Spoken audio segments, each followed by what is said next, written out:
So yun nga, share ko lang. Naghihintay nga kami ngayon dito sa tapat ng Gilligan's MOA. Nagbook kasi kami ng travel journals pa Baguio at dito ang hintayan. First time nga lang namin pupunta ni Mahal ng Baguio kaya super excited kami.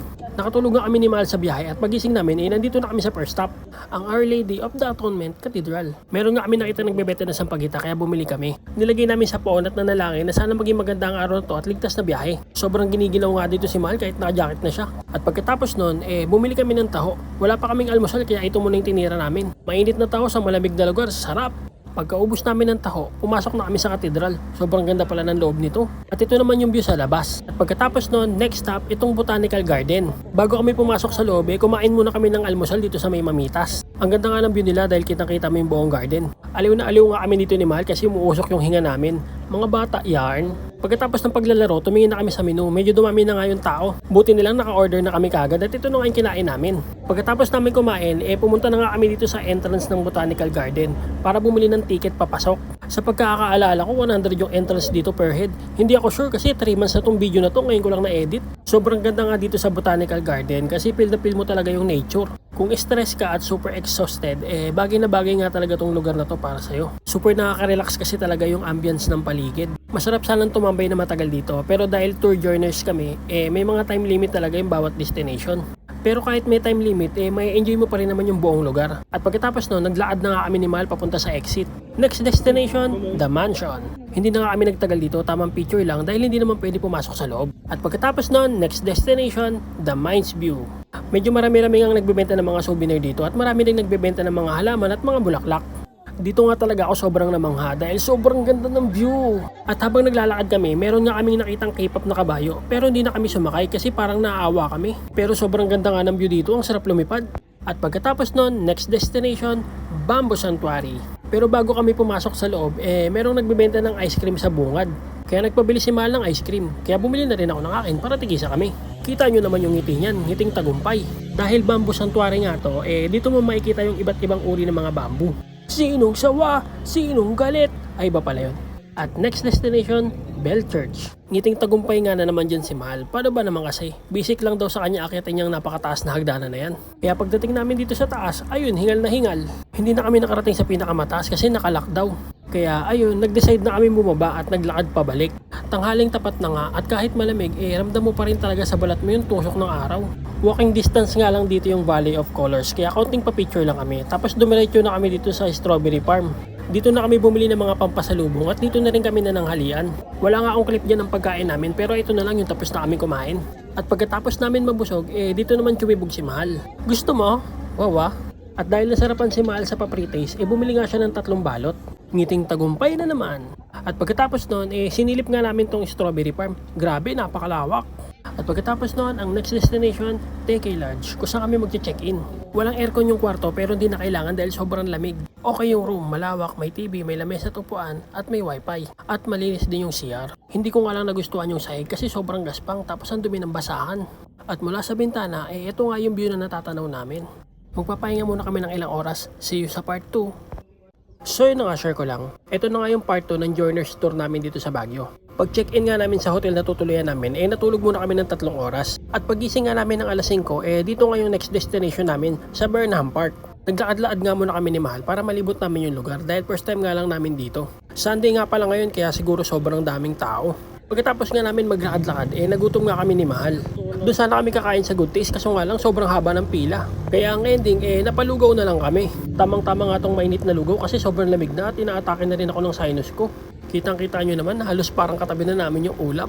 Kahit sobrang daming chili powder at paminta na nga yung nilagay ko sa lugaw ko, naubos ko pa rin dahil sa sobrang lamig.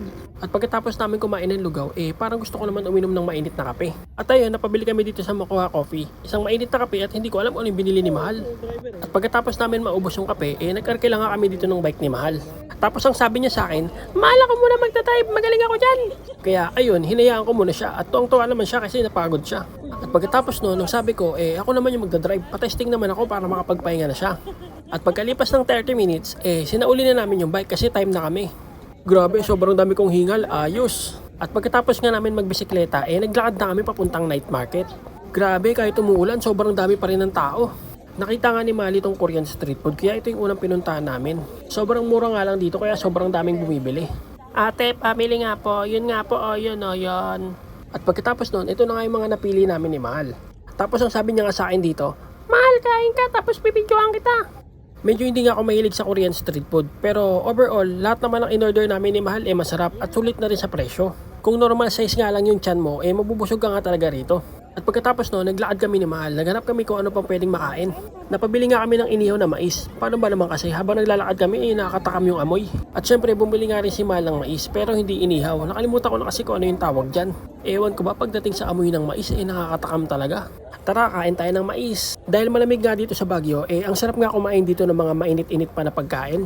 At pagkatapos namin kumain ng mais, meron kaming nakita ditong masarap sa mata. Kaya napabili na rin kami. Sa katabi nga nila, meron ding nagbibentang pinilitong seafoods. At pagkatapos lutuin ng order namin, ito na nga si Manong, nilalagyan na ng sauce yung order namin. Amoy pa nga lang nakakatakam na. Nakakagutom tuloy habang nagbo-voice over ako ngayon. At pagkatapos nun, titikman ko na nga itong in-order namin. Sa unang kagat, karne agad, sarap.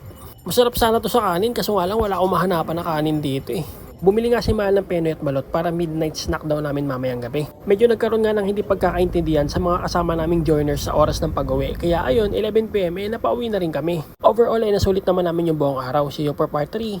So yun na nga, share ko lang. Ito na nga yung part 3 at pinaka last part ng joiners tour namin dito sa Baguio.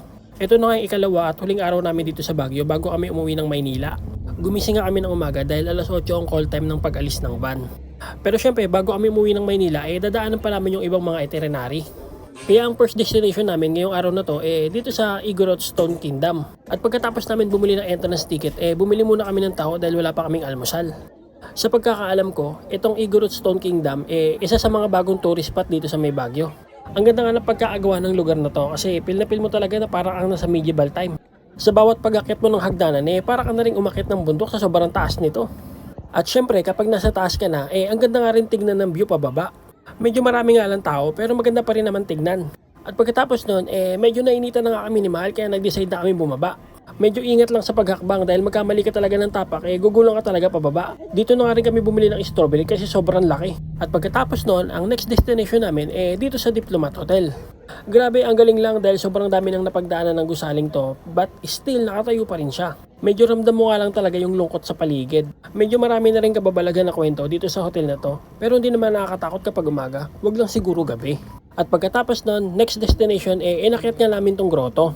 At pagkatapos nun nagbayad na nga ng entrance papasok dito si Mahal sa Mirador Heritage and Eco Park. Pagpasok nga namin dito ni Mahal bumungad nga sa amin yung napakahabang pila para makapagpa-picture dito sa malaking bell. Nakalimutan ko na yung tawag dyan basta malaking bell yan, hehe. So yun na nga, fast forward tayo. Pagkalipas ng ilang minutong paghihintay nakapagpa-picture naman kami kaso nga lang hindi kami nakapag-video. Kaya ito, pagkatapos namin magpa-picture sa malaking bell naglibot-libot muna kami.